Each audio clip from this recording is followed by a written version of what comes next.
Assalamu alaikum wa rahmatullahi wa barakatuhu. Bandiraɓe sehilaɓe jangiyankoɓe, en garti kadi e windande men hande. Ay ndeɗo windande ala ko woni e mayre ko mi janginano on.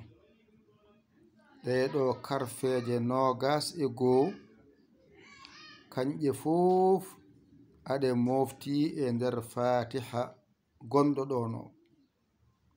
Ay ɗo banani siñiije mimarak alif lamara ha mawɗo ara ha tongu piccuɗo nunarak yanara del ayna balide piccuɗo kef wow ta jorɗo sarade piccuɗo ɗa koyngal gafara zadel gayna bali piccuɗo darde piccuɗo ko ni ndewdiri e nder fatiha he.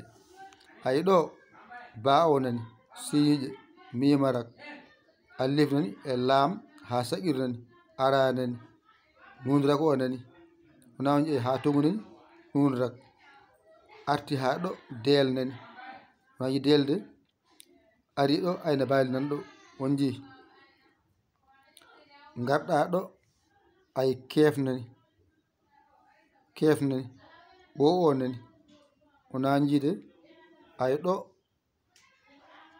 ta jorɗo nanayi garɗa ɗo keɓɗa saredo ɗakoyngal ɗaf ayde garɗa ɗo saredo ɗakoyngal zadel garɗa ɗo gayna bali ɗo garɗa ɗo dare ɗo ni foti ay ɗo fof ay ɗin ɗo woni bismillahir rahmanir rahim alhamdulillahi rabbil alamin. ɗo woni arrahmanir rahim maliki yawmiddin iyyaka na'budu wa iyyaka nasta'in ihdinas siratal mustaqim siratal ladzina an'amta alayhim ghayril maghdubi alayhim waladdallin. ɗum ɗo henne woni fatiha. ɗeɗo karfeje bindira kaɗo haala, ɗeɗo karfeje bindira kaɗo haala.